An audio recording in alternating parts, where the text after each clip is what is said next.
13/3/2025ಕ್ಕೆ ನಿಮಗೆ ಎಕನಾಮಿಕ್ಸಲ್ಲಿ ಅರ್ಥಶಾಸ್ತ್ರದಲ್ಲಿ ವಾರ್ಷಿಕ ಪರೀಕ್ಷೆ ನಡೀತಾ ಇದೆ. ಅದಕ್ಕಾಗಿ ನಮ್ಮ ಕಡೆ ಒಂದು 7 ಸೆಟ್ ಕ್ವಶನ್ ಪೇಪರ್ಸ್ ಇದ್ದಾವೆ. ಸೊ ಒಂದೊಂದು ಸೆಟ್ ಕ್ವಶನ್ ಪೇಪರನ್ನು ನಾವು ಟಾರ್ಗೆಟ್ ಒಂದು 10,000 ವ್ಯೂಸ್ ಅಂತ ಇಡ್ತೀವಿ. ಓಕೆನಾ? ನೀವು ಇದೇ ವಿಡಿಯೋದ ಡಿಸ್ಕ್ರಿಪ್ಷನ್ ಬಾಕ್ಸ್ನಲ್ಲಿ ಲಿಂಕ್ಗಳನ್ನು ಅಬ್ಸರ್ವ್ ಮಾಡ್ತಾ ಹೋಗಿ. ಸೊ ನಾವು ನಿಮ್ಗೆ ಏನು ಮಾಡ್ತೀವಿ, ಲಿಂಕ್ಗಳನ್ನು ಕೊಡ್ತಾ ಹೋಗ್ತೀವಿ. ಸೊ ಅದ ಕಾರಣ ವಿಡಿಯೋವನ್ನು ಹೆಚ್ಚು ಜನರಿಗೆ ಶೇರ್, ಲೈಕ್, ನೀವು ಫಸ್ಟ್ ಟೈಮ್ ವಾಚ್ ಮಾಡ್ತಿದ್ರೆ ಸಬ್ಸ್ಕ್ರೈಬ್ ಮಾಡೋದನ್ನು ಮಾತ್ರ ಮರೆಯದಿರಿ. ಮುಂದೆ ಇಂಗ್ಲೀಷ್, ಸೋಷಿಯಾಲಜಿಯಲ್ಲಿನೂ ಕೂಡ, ಹಿಂದಿಯಲ್ಲಿನೂ ಕೂಡ ನಾವು ನಿಮಗೆ ವಿಡಿಯೋಸ್ಗಳನ್ನು ಹಾಗೆ ಪೋಸ್ಟ್ ಮಾಡ್ತಾನೆ ಇರ್ತೀವಿ. ತಡ ಮಾಡದೆ ಶುರು ಮಾಡೋಣ.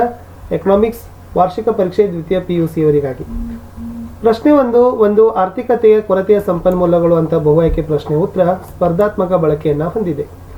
ಬಜೆಟ್ ರೇಖೆಯ ಸಮೀಕರಣ ಸೂಚಿಸೋದು. Option C P1x1 + P2x2 = m. ಮೂರನೇ ಪ್ರಶ್ನೆ, ಒಂದು ಬಂಡವಾಳಶಾಹಿ ದೇಶದಲ್ಲಿ ಉತ್ಪಾದನಾ ಚಟುವಟಿಕೆಗಳನ್ನು ಮುಖ್ಯವಾಗಿ ಇವರು ನಡೆಸುತ್ತಾರೆ ಅಂತ ಕೇಳಿದ್ದಾರೆ. ಸೊ ದ ರೈಟ್ ಆನ್ಸರ್ ಖಾಸಗಿ ಉದ್ಯಮ ಸಂಸ್ಥೆಗಳು. NNP = GNP ಮೈನಸ್ ಅಂತ ಕೇಳಿದ್ದಾರೆ. ಸವಕಳಿ ಅನ್ನೋದು ಉತ್ತರ ಬರ್ತದೆ. ಇನ್ನು MPCಯ ಮೌಲ್ಯ ಕೇಳಿದ್ರು. ಸೊ ಅದು 0 ಇಂದ 1 ನಡುವೆ ಇರ್ತದೆ ಅನ್ನೋದು ಆಯ್ಕೆ ಬಿ ಸರಿಯಾದ ಉತ್ತರ. ಮುಂದಿನ ಪ್ರಶ್ನೆ ಬಿಟ್ಟ ಸ್ಥಳಗಳಿದ್ದಾವೆ. ಸೊ ಫಸ್ಟ್ 6ನೇ ಪ್ರಶ್ನೆ, ದೀರ್ಘಾವಧಿಯಲ್ಲಿ ಎಲ್ಲ ಆದಾನಗಳು ಅಂತ ಕೇಳಿದರೆ ಬದಲಾಗುತ್ತವೆ. SMC ರೇಖೆಯು AWC ರೇಖೆಯನ್ನು ಒಂದು ಕನಿಷ್ಠ ಬಿಂದುವಿನಲ್ಲಿ ಛೇದಿಸುವ ಬಿಂದುವನ್ನು ಡ್ಯಾಶ್ ಅಂತ ಕರಿತೀವಿ. ಸ್ಥಗಿತತೆಯ ಬಿಂದು. ಡ್ಯಾಶ್ಗಳನ್ನು ನಿರ್ದಿಷ್ಟ ಕಾಲಘಟ್ಟದಲ್ಲಿ ವ್ಯಾಖ್ಯಾನಿಸಲಾಗ್ತದೆ. ಸ್ಥಗಿತತೆಯ ಬಿಂದು.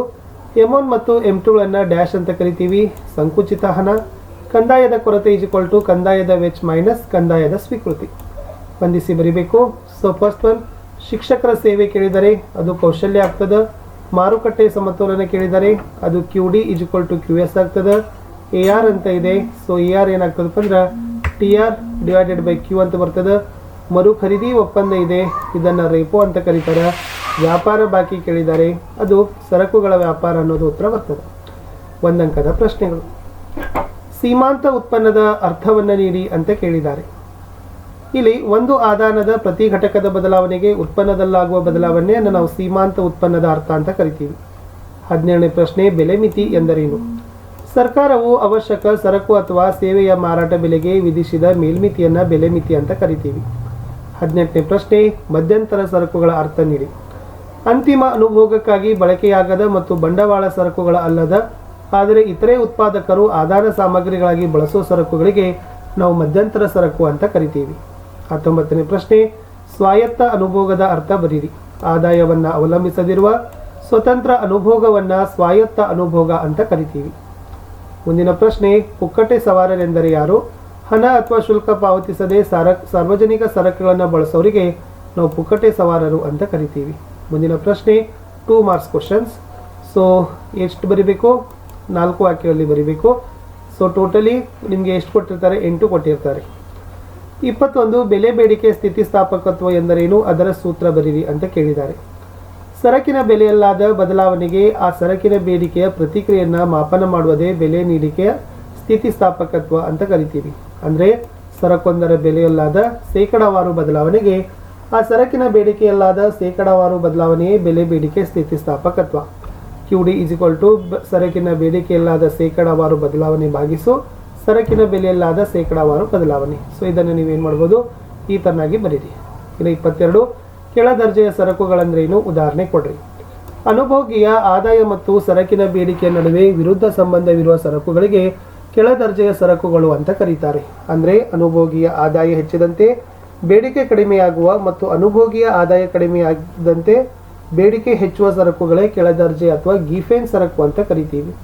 ಉದಾಹರಣೆ ಒರಟು ಧಾನ್ಯಗಳಾದ ರಾಗಿ, ಸಜ್ಜೆ, ನವಣೆ, ಬಾರ್ಲಿ ಇತ್ಯಾದಿ. 23ನೇ ಪ್ರಶ್ನೆ, ಪರಿಪೂರ್ಣ ಪೈಪೋಟಿ ಮಾರುಕಟ್ಟೆಯಲ್ಲಿ ಉದ್ಯಮ ಘಟಕವನ್ನು ಲಾಭ ಗರಿಷ್ಠಗೊಳಿಸಲು ಅಗತ್ಯವಿರುವ ಷರತ್ತುಗಳು ತಿಳಿಸಬೇಕು ಅಂತ ಕೇಳಿದ್ದಾರೆ. ಹಾಗಾದರೆ ಫಸ್ಟ್, ಬೆಲೆಯ ಸೀಮಾಂತ ವೆಚ್ಚಕ್ಕೆ ಸಮನಾಗಿರಬೇಕು. ಉತ್ಪನ್ನದ ಪ್ರಮಾಣ ಸೀಮಾಂತ ವೆಚ್ಚಕ್ಕೆ ಇಳಿಕೆಯಾಗುತ್ತಿರುವುದಿಲ್ಲ. ಅಲ್ಪಾವಧಿಯಲ್ಲಿ ಬೆಲೆಯು ಸರಾಸರಿ ಬದಲಾಗುವ ವೆಚ್ಚಕ್ಕಿಂತ ಹೆಚ್ಚಾಗಿರಬೇಕು. ದೀರ್ಘಾವಧಿಯಲ್ಲಿ ಬೆಲೆಯು ಸರಾಸರಿ ವೆಚ್ಚಕ್ಕಿಂತ ಹೆಚ್ಚಾಗಿರಬೇಕು. ಯಾವಾಗ? ಉದ್ಯಮ ಘಟಕವೊಂದು ಲಾಭ ಗಳಿಸಲು ಇರಬೇಕಾದ ಷರತ್ತುಗಳಲ್ಲಿ. ಮುಂದಿನ ಪ್ರಶ್ನೆ, ಸಮತೋಲನ ಬೆಲೆ ಮತ್ತು ಪ್ರಮಾಣವನ್ನು ವ್ಯಾಖ್ಯಾನಿಸಿರಿ. ಮಾರುಕಟ್ಟೆಯ ಬೇಡಿಕೆಯು ಮಾರುಕಟ್ಟೆ ಪೂರೈಕೆಗೆ ಸಮನಾಗಿರುವ ಬೆಲೆಯೇ ಸಮತೋಲನ ಬೆಲೆ. ಸಮತೋಲನ ಬೆಲೆಯನ್ನು ಮಾರಾಟ ಮಾಡಲಾದ ಮತ್ತು ಖರೀದಿಸಿದ ಸರಕಿನ ಪ್ರಮಾಣವನ್ನೇ ಸಮತೋಲನ ಉತ್ಪನ್ನ ಅಂತಾನೆ ಕರೀತಾರೆ. ಮುಂದಿನ ಪ್ರಶ್ನೆ, ಅಧಿಕ ಬೇಡಿಕೆ ಮತ್ತು ಅಧಿಕ ಪೂರೈಕೆ ನಡುವಿನ ವ್ಯತ್ಯಾಸ. ಇಂಪಾರ್ಟೆಂಟ್. ಅಧಿಕ ಬೇಡಿಕೆ ಅಂದ್ರೆ ಒಂದು ನಿರ್ದಿಷ್ಟ ಬೆಲೆಯಲ್ಲಿ ಮಾರುಕಟ್ಟೆ ಬೇಡಿಕೆಯು ಮಾರುಕಟ್ಟೆ ಪೂರೈಕೆಯನ್ನು ಮೀರಿರುವ ಸನ್ನಿವೇಶ. ಬಟ್ ಅಧಿಕ ಪೂರೈಕೆ ಅಂದ್ರೆ ಒಂದು ನಿರ್ದಿಷ್ಟ ಬೆಲೆಯಲ್ಲಿ ಮಾರುಕಟ್ಟೆ ಪೂರೈಕೆಯು ಮಾರುಕಟ್ಟೆ ಬೇಡಿಕೆಯನ್ನು ಮೀರಿರುವ ಸನ್ನಿವೇಶ. ಇನ್ನು ಮಾರುಕಟ್ಟೆಯಲ್ಲಿ ಅಧಿಕ ಬೇಡಿಕೆ ಇದ್ದಾಗ ಉತ್ಪನ್ನದ ಬೆಲೆಗಳು ಏರಿಕೆ, ಇದು ಮಾರುಕಟ್ಟೆಯಲ್ಲಿ ಅಧಿಕ ಪೂರೈಕೆ ಇದ್ದಾಗ ಉತ್ಪನ್ನದ ಬೆಲೆಗಳು ಇಳಿಕೆ ಅನ್ನೋದು ಬರೀಬೇಕು. GDPಯ ಮಾಪನದ 3 ವಿಧಾನಗಳನ್ನು ಕೇಳಿದ್ದಾರೆ. ಉತ್ಪನ್ನ ಮೌಲ್ಯವರ್ಧಿತ ವಿಧಾನ, ವೆಚ್ಚದ ವಿಧಾನ, ವರಮಾನ ಅಥವಾ ಆದಾಯದ ವಿಧಾನ. 22ನೇ ಪ್ರಶ್ನೆ, GDP-MP ಮತ್ತು GDP-FC ಸಮೀಕರಣಗಳನ್ನು ಬರೀಬೇಕು. ಇಲ್ಲಿ GDP-MP ಅಂದರೆ C+I+G+X-M. C ಅನುಭೋಗದ ವೆಚ್ಚ, I ಹೂಡಿಕೆ ವೆಚ್ಚ, G ಸರ್ಕಾರದ ವೆಚ್ಚ, X-M ಅಂದರೆ ನಿವ್ವಳ ರಫ್ತು ಅಂತ ಬರೀತಾರೆ. ಮುಂದಿನ ಪ್ರಶ್ನೆ, ಮಿತವ್ಯಯದ ವಿರೋಧಾಭಾಸದ ಅರ್ಥವನ್ನು ನೀಡ್ರಿ. ಒಂದು ಆರ್ಥಿಕತೆಯಲ್ಲಿನ ಎಲ್ಲ ಜನರ ಸ್ವಾಯತ್ತ ಉಳಿತಾಯದ ಹೆಚ್ಚಳವು ಸರಕು ಮತ್ತು ಸೇವೆಗಳ ಸಮಗ್ರ ಬೇಡಿಕೆ ಇಳಿಕೆಗಾಗಿ ಕಾರಣವಾಗಿ ಒಟ್ಟು ಉತ್ಪನ್ನ ಮತ್ತು ಒಟ್ಟು ಉಳಿತಾಯಗಳು ಕಡಿಮೆಯಾಗುವುದನ್ನು ನಾವು ಮಿತವ್ಯಯದ ವಿರೋಧಾಭಾಸ ಅಂತ ಕರಿತೀವಿ. ಅಂದರೆ ಒಂದು ಆರ್ಥಿಕತೆಯ ಎಲ್ಲ ಜನರು ಉಳಿತಾಯದ ಅನುಪಾತವನ್ನು ಹೆಚ್ಚಿಸಿದರೆ ಆರ್ಥಿಕತೆಯ ಉಳಿತಾಯದ ಒಟ್ಟು ಮೌಲ್ಯ ಹೆಚ್ಚಳವಾಗುವುದಿಲ್ಲ, ಬದಲಿಗೆ ಕಡಿಮೆಯಾಗಬಹುದು ಅಥವಾ ಬದಲಾಗದೇನೆ ಇರಬಹುದು. 29 ಪ್ರಮಾಣಾನುಗುಣ ಆದಾಯ ತೆರಿಗೆಯು ಸ್ವಯಂಚಾಲಿತ ಸ್ಥಿರ ಕಾರಕವಾಗಿ ಏಕೆ ಕೆಲಸ ಮಾಡ್ತದೆ ಅಂತ ಕೇಳಿದ್ದಾರೆ. ಇಲ್ಲಿ ಪ್ರಮಾಣಾನುಗುಣ ಆದಾಯ ತೆರಿಗೆ GDPಯಲ್ಲಾದ ಏರಿಳಿತಗಿಂತ ವೆಚ್ಚ ಮಾಡಬಹುದಾದ ಆದಾಯ ಮತ್ತು ಅನುಭೋಗಿಗಳ ವೆಚ್ಚವನ್ನು ಕಡಿಮೆ ಸಂವೇದನಶೀಲವನ್ನು ಮಾಡ್ತದೆ. ಅಂದರೆ GDP ಹೆಚ್ಚಳವಾದಾಗ ವೆಚ್ಚ ಮಾಡಬಹುದಾದ ಆದಾಯ ಹೆಚ್ಚಳವಾಗುತ್ತದೆ, ಆದರೂ ಆದಾಯದ ಒಂದು ಭಾಗ ತೆರಿಗೆಯಾಗಿ ಹೋಗೋದ್ರಿಂದ ಅನುಭೋಗದ ವೆಚ್ಚದ ಏರಿಕೆ ಮಿತವಾಗ್ತದೆ. ಆರ್ಥಿಕ ಹಿಂಜರಿತದ ಅವಧಿಯಲ್ಲಿ GDPಯು ಕಡಿಮೆಯಾದ ವೆಚ್ಚ ಮಾಡಬಹುದಾದ ಆದಾಯ GDPಯ ಇಳಿಕೆಗಿಂತ ಕಡಿಮೆ ದರದಲ್ಲಿ ಇಳ್ತದೆ. ತೆರಿಗೆ ಹೊಣೆಗಾರಿಕೆಯನ್ನು ನಿಗದಿಪಡಿಸಿದಷ್ಟು ಪ್ರಮಾಣದಲ್ಲಿ ಅನುಭೋಗ ಕಡಿಮೆಯಾಗೋದಿಲ್ಲ. ಇದು ಸಮಗ್ರ ಬೇಡಿಕೆಯಲ್ಲಿನ ಇಳಿಕೆಯನ್ನು ಕಡಿಮೆ ಮಾಡಿ ಆರ್ಥಿಕತೆಯನ್ನು ಸ್ಥಿರತೆಯನ್ನು ಕಾಯ್ದುಕೊಳ್ತದೆ ಅಂತ ಬರೆದ್ರೆ ಸಾಕು. ಮುಂದಿನ ಪ್ರಶ್ನೆ, ಜನರು ವಿದೇಶಿ ವಿನಿಮಯವನ್ನು ಏಕೆ ಬಿಡ್ತಾರೆ? ಒಂದು ದೇಶದ ಜನರು ವಿದೇಶಗಳಿಂದ ಸರಕು ಮತ್ತು ಸೇವೆ ಖರೀದಿಸಲು, ವಿದೇಶಗಳಲ್ಲಿ ಹಣಕಾಸು ಆಸ್ತಿ ಖರೀದಿಸಲು, ವಿದೇಶಗಳಿಗೆ ಉಡುಗೊರೆಯಾಗಿ ನೀಡುವುದಕ್ಕಾಗಿ ವಿದೇಶಿ ವಿನಿಮಯಕ್ಕೆ ಬೇಡಿಕೆಯನ್ನು ಒಡ್ಡುತ್ತಾರೆ. ಮುಂದಿನ ಪ್ರಶ್ನೆ 4 ಮಾರ್ಕ್ಸ್ ಕ್ವಶನ್ಸ್. ಸೊ 4 ಪ್ರಶ್ನೆಗಳಿಗೆ ಬರೀಬೇಕು. 5 ಮಾರ್ಕ್ಸ್ ಕ್ವಶನ್ಸ್ ಇದಾವೆ, 4 ಮಾರ್ಕ್ಸ್ ಕ್ವಶನ್ಸ್ ಇದಾವೆ. ಪ್ರತಿಯೊಂದಕ್ಕೂ 12 ವಾಕ್ಯಗಳಲ್ಲಿನೇ ಬರೀರಿ. ಮಾರುಕಟ್ಟೆ ಅರ್ಥವ್ಯವಸ್ಥೆಯ ಬಗ್ಗೆ ಟಿಪ್ಪಣಿ ಬರೀರಿ ಅಂತ ಕೇಳಿದ್ದಾರೆ. ಇಲ್ಲಿ ಫಸ್ಟ್ ಮಾರುಕಟ್ಟೆ ಅರ್ಥವ್ಯವಸ್ಥೆ ಅಂತ ನೋಡ್ಕೊಡ್ರಿ. ಆರ್ಥಿಕತೆಯಲ್ಲಿನ ಎಲ್ಲ ಉತ್ಪಾದನಾಂಗಗಳ ಮಾಲೀಕತ್ವ ಮತ್ತು ನಿರ್ವಹಣೆ ಖಾಸಗಿ ವ್ಯಕ್ತಿಗಳ ನಿಯಂತ್ರಣದಲ್ಲಿರುವ ಆರ್ಥಿಕತೆಯನ್ನೇ ಮಾರುಕಟ್ಟೆ ಅರ್ಥವ್ಯವಸ್ಥೆ ಅಂತ ಕರಿತೀವಿ. ಓಕೆನಾ? ಆಮೇಲೆ ಮಾರುಕಟ್ಟೆ ಅರ್ಥವ್ಯವಸ್ಥೆಯಲ್ಲಿರ್ತಕ್ಕಂಥ ಮಾರುಕಟ್ಟೆಯ ಅರ್ಥ, ಆಮೇಲೆ ಮಾರುಕಟ್ಟೆಯಲ್ಲಿರ್ತಕ್ಕಂಥ ವಿವಿಧ ವರ್ಗಗಳು, ಆಮೇಲೆ ಮಾರುಕಟ್ಟೆ ವ್ಯವಸ್ಥೆಯಲ್ಲಿರ್ತಕ್ಕಂಥ ಸರಕು ಸೇವೆಗಳ ಲಾಭಗಳ ಗಳಿಕೆ ಹೇಗಿದೆ ಅನ್ನೋದನ್ನು ನೀವೇನು ಮಾಡಿರಿ ಪಾಯಿಂಟ್ಸ್ ಹಾಕಿ ಬರೆದ್ರೆ ನಿಮಗೆ 5 ಮಾರ್ಕ್ಸ್ ಕೊಡ್ತಾರೆ. ಮುಂದಿನ ಪ್ರಶ್ನೆಗೆ ಹೋಗೋಣ. ಇಲ್ಲಾಂದ್ರೆ ಇದನ್ನು ಸ್ಕ್ರೀನ್ಶಾಟ್ ಆದರೂ ತೊಗೊಳ್ಬೋದು, ಪಾಸ್ ಮಾಡಾದರೂ ಓದ್ಕೊಡ್ರಿ. ಇನ್ನು ಒಟ್ಟು ತುಷ್ಟಿಗುಣ ಮತ್ತು ಸೀಮಾಂತ ತುಷ್ಟಿಗುಣಗಳ ನಡುವಿನ ವ್ಯತ್ಯಾಸ ವೆರಿ ಮೋಸ್ಟ್ ಇಂಪಾರ್ಟೆಂಟ್ ಅದ. ಇಲ್ಲಿ ಒಟ್ಟು ತುಷ್ಟಿಗುಣ ಅಂದ್ರೆ ಒಂದು ಸರಕಿನ ಎಲ್ಲ ಘಟಕಗಳ ಅನುಭೋಗದಿಂದ ಪಡೆಯುವ ತುಷ್ಟಿಗುಣ. ಸೀಮಾಂತ ತುಷ್ಟಿಗುಣ ಅಂದ್ರೆ ಒಂದು ಸರಕಿನ ಹೆಚ್ಚುವರಿ ಘಟಕಗಳ ಅನುಭೋಗದಿಂದ ಒಟ್ಟು ತುಷ್ಟಿಗುಣದಲ್ಲಾಗುವ ಬದಲಾವಣೆ.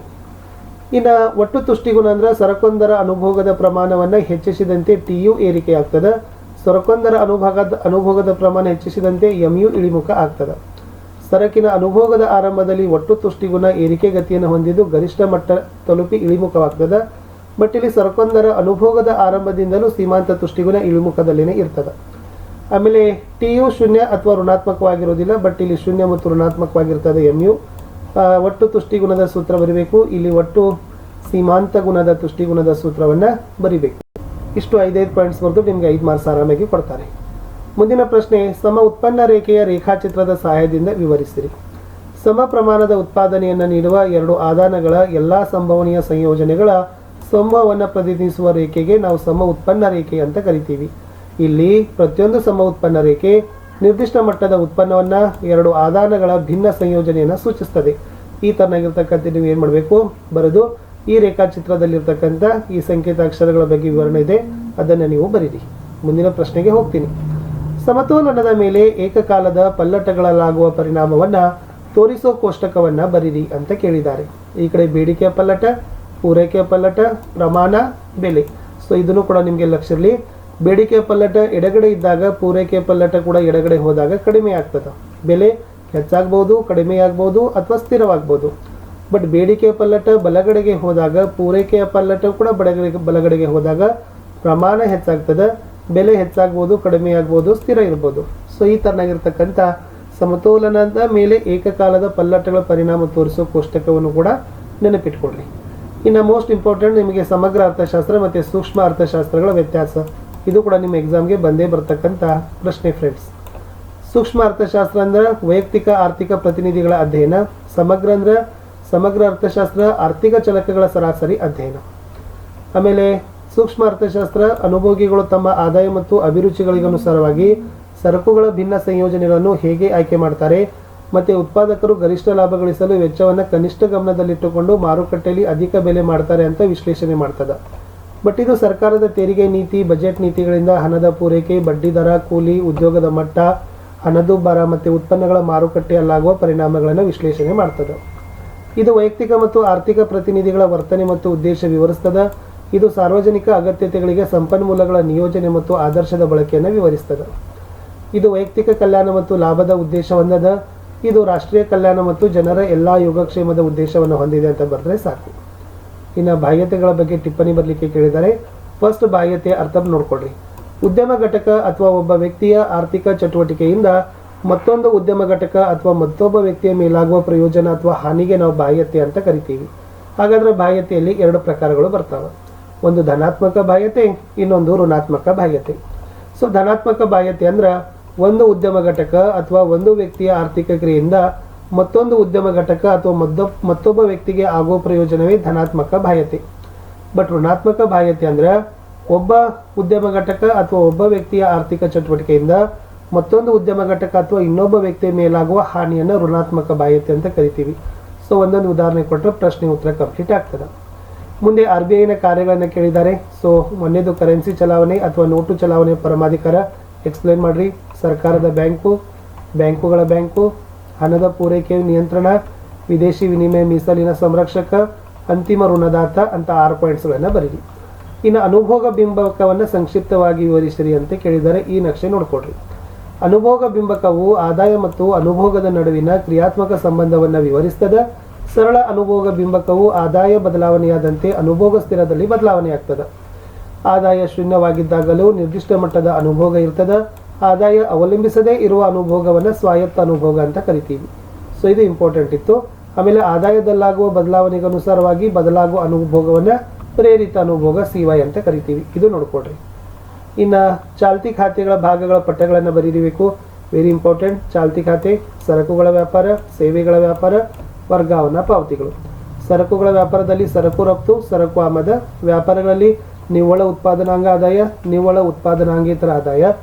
ವರ್ಗಾವಣಾ ಪಾವತಿಗಳಲ್ಲಿ ಉಡುಗೊರೆ ವಂತಿಗೆ ಮತ್ತು ಅನುದಾನ, ವಿದೇಶಿ ನೆರವು. ಇದನ್ನೇ ನೋಡ್ಕೊಡ್ರಿ. ಇನ್ನು 6 ಮಾರ್ಕ್ಸ್ ಕ್ವಶನ್ಸ್ ಅಲ್ಲಿ ನೋಡೋದಾದ್ರೆ ಇಳಿಮುಖ ಸೀಮಾಂತ ತುಷ್ಟಿಗುಣದ ನಿಯಮ, ಕೋಷ್ಟಕ ಮತ್ತು ರೇಖಾಚಿತ್ರ. ಸೊ ಫಸ್ಟ್ ನಿಮಗೆ ಇಳಿಮುಖ ಸೀಮಾಂತ ತುಷ್ಟಿಗುಣವನ್ನು ಹೇಳಿದವರೇ H ಗೋಸೆನ್ ರವರು. ಓಕೆನಾ. ಆಮೇಲೆ ಅಲ್ಫ್ರೆಡ್ ಮಾರ್ಷಲ್ ರವರು ಇದನ್ನು ಅಭಿವೃದ್ಧಿ ಪಡಿಸ್ತಾರೆ. ಹಾಗಾದ್ರೆ ಇದರ ಅರ್ಥ ಏನಪ್ಪಾ ಅಂದ್ರೆ ಅನುಭೋಗಿಯು ಇತರೆ ಸರಕುಗಳ ಅನುಭೋಗವನ್ನು ಸ್ಥಿರವಾಗಿಟ್ಟುಕೊಂಡು ಒಂದು ಸರಕಿನ ಅನುಭೋಗವನ್ನು ಹೆಚ್ಚಿಸಿದಂತೆಲ್ಲ ಪ್ರತಿ ಹೆಚ್ಚುವರಿ ಘಟಕಗಳ ಅನುಭೋಗದಿಂದ ಪಡೆಯುವ ಸೀಮಾಂತ ತುಷ್ಟಿಗುಣ ಇಳಿಮುಖವಾಗ್ತದೆ. ಇದೇ ಅದನ್ನು ಹೇಳಿದ್ದಾರೆ.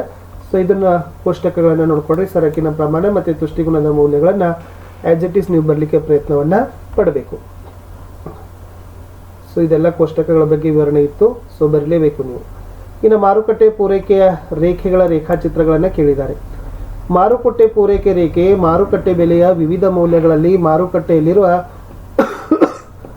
ಎಲ್ಲ ಉದ್ಯಮ ಘಟಕಗಳು ಉತ್ಪಾದಿಸುವ ಸಮಗ್ರ ಉತ್ಪನ್ನ ಮಟ್ಟವನ್ನು ಸೂಚಿಸ್ತದೆ.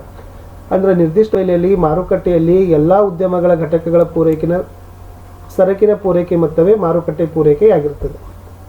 ಸೊ ಇದು ಕೂಡ ಇಂಪಾರ್ಟೆಂಟ್ ಅದ. ಇದನ್ನು ಕೂಡ ನೋಡ್ಕೊಡ್ರಿ. ಇದು ನಿಮ್ಮ ಪರೀಕ್ಷೆಗೆ ಬರ್ತಕ್ಕಂಥ ಒಂದು ಪ್ರಶ್ನೆ. ಇನ್ನು ಸಮಗ್ರ ಆರ್ಥಿಕತೆಯ ಅನನ್ಯತೆಗಳನ್ನು ವಿವರಿಸಿದಂತೆ ಕೇಳಿದ್ದಾರೆ. ಇಲ್ಲಿ ಏನೇನು ಇಂಪಾರ್ಟೆಂಟ್ ಬರ್ತಾವಪ್ಪ ಅಂದ್ರೆ ಒಟ್ಟು ದೇಶೀಯ ಉತ್ಪನ್ನ ಬರ್ತದೆ, GDPಯ ಡೆಫಿನೇಷನ್ ಅನ್ನು ಬರೀರಿ.